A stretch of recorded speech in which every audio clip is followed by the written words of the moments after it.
There was 3 big double axle dump truck loads of dirt, and I got probably just less than 1 load left, and that load will be used here on the east side of the house. Go over here to the south side of the house, and that's basically done. I just have a couple bucket loads of dirt to do there, and then spread some grass seed. So that's what's in store in today's video. So let's crank up this Kubota and get this dirt moved.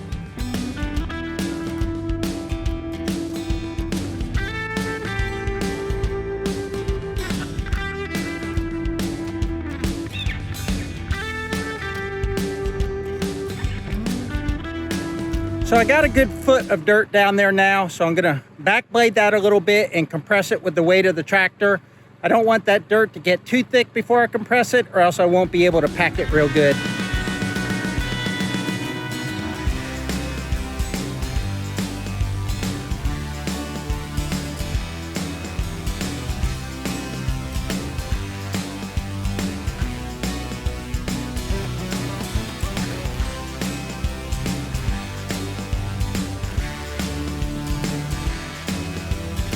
I don't know how well the camera picks up the angle or the steepness of what I'm doing here, but there was a hole there to the left of the front tire of the tractor, and when I first came across there, it put it in a really bad angle and off camber situation, and I felt a little weird on the tractor, so I dumped some dirt there to fill in that hole so I wouldn't be leaning as much when I was doing that grading. Now, the tractor probably wasn't going to tip over, probably wasn't even close, but it didn't feel good, and it's always wise to be cautious. You know, I can't make my son a new dad or my wife a new husband if I do something stupid out here. So I just slowed down, put some dirt there, and then graded it out rather than just trying to fight through that steep angle.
So there at the end, you might have seen me turn the tractor around and start pushing to the north, start pushing in this direction, is because I had knocked down that big pile and I really couldn't tell if I was maintaining the same grade from this side back to that side. So I turned the tractor around so that way I could keep the tires of the tractor on a grade that I knew was good.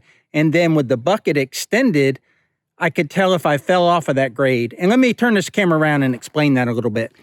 So I knew this area here was all graded pretty good from left to right going that way. I knew I had a decent slope established, and it may not be 100% perfect, but I knew I had a decent slope established. Over here on the end, where the pile of dirt was, I didn't have a slope established. So what I was trying to do was keep the 2 tires of the tractor where the grade was good, and then you can see the edge of the bucket. I look at the edge of the bucket, and if that's not digging in, if the left side is not digging in, then I know that I've kept that 5 foot of grade going that way. I've kept that the same.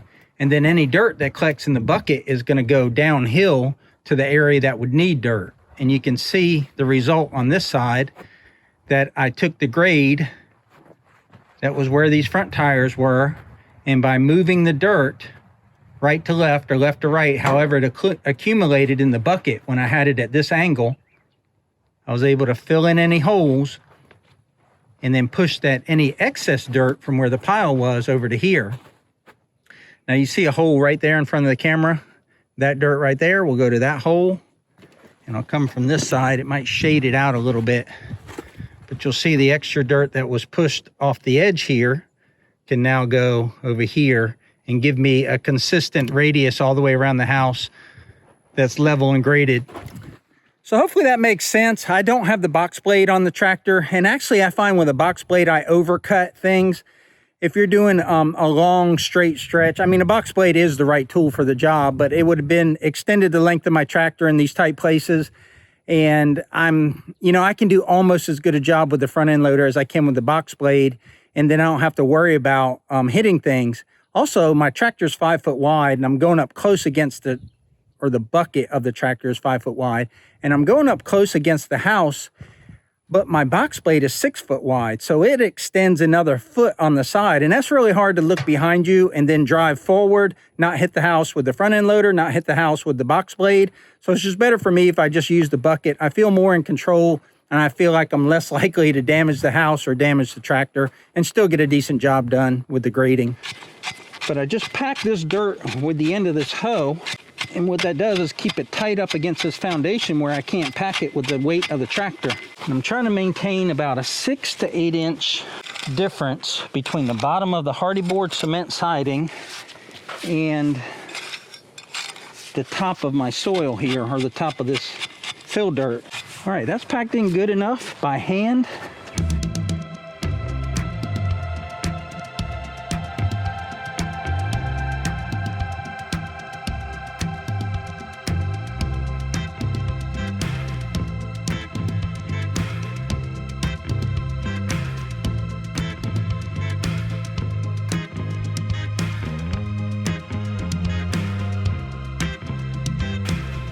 There's a lot of people that will tell you the first thing you should get for your tractor is a box blade. I got a box blade, and I haven't even touched it to do all of this dirt work around this foundation. Box blade is a very useful tool, but if you don't have one and you have minimal work to do with it, and you do have a front end loader, don't buy a box blade. It's just gonna sit in the woods and rust.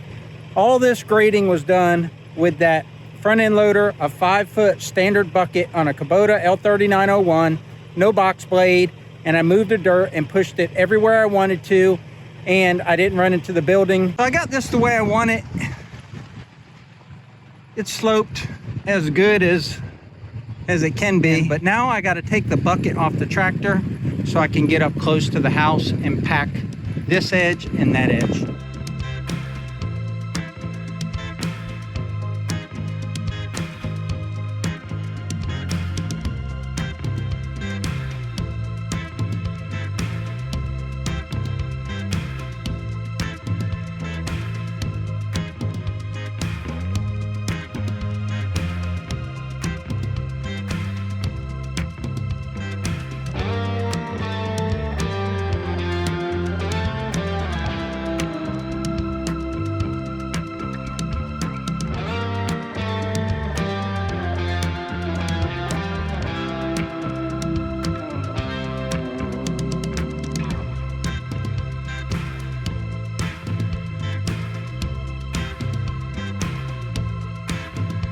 Okay, I got everything raked out, and I got a pretty good baseline established all the way around the foundation.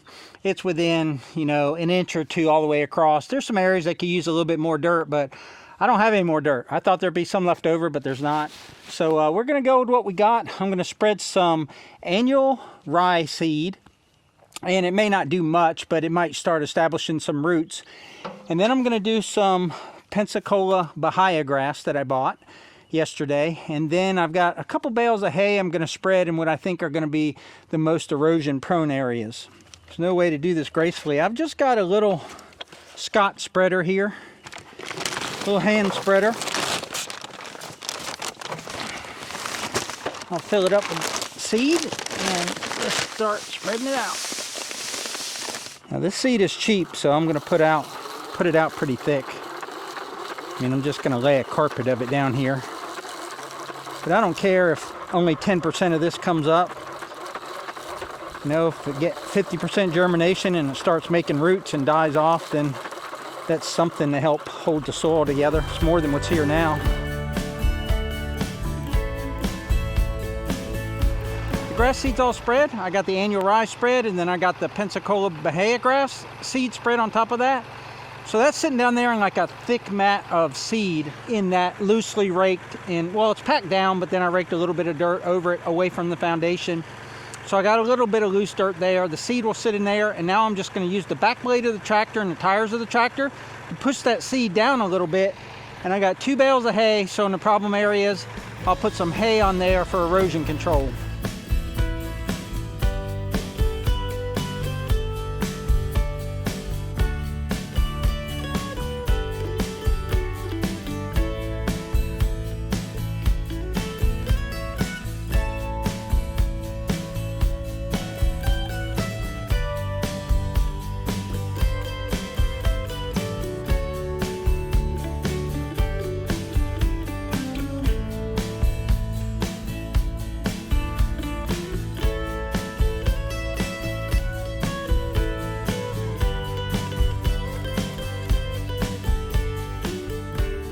Okay, so I got the 2 bales of hay spread around the house over top of the grass seed. I'd like that hay to be a little bit thicker for some better erosion control to impede that water flow as it comes off the roof. So I'm gonna go out to the pasture and try to rake up some of the clippings from when I mowed the pasture this winter. So let me show you how much we got done so far. So south side of the house, we got it completely hayed. And it's thin in spots, so that's why I wanna go get a little bit more. But I dug out where the pipes go.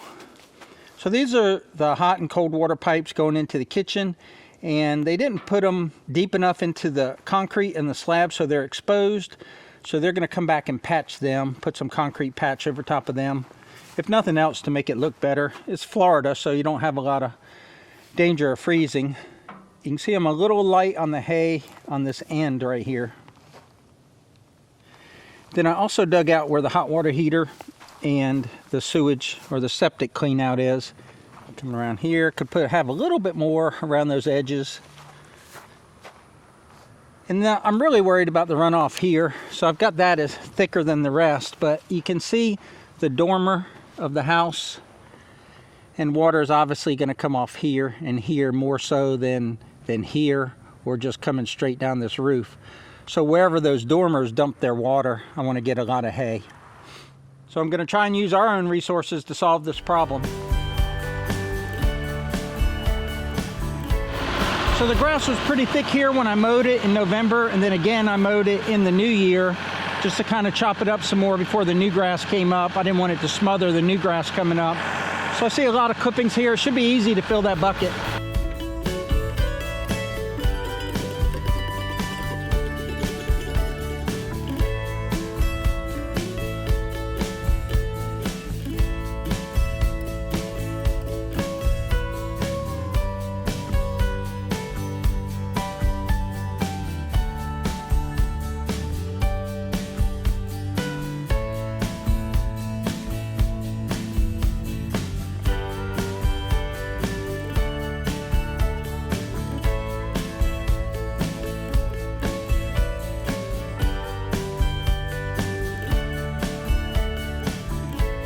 So because it's been decomposing out in the field for several months, it's a little bit more brittle than the hay that I used that was baled, compressed, and has been undercover. So it'll work, but it's definitely the hay that's been preserved is better for this application. But like I said, it's free and I needed a little bit more, so it's certainly not going to hurt.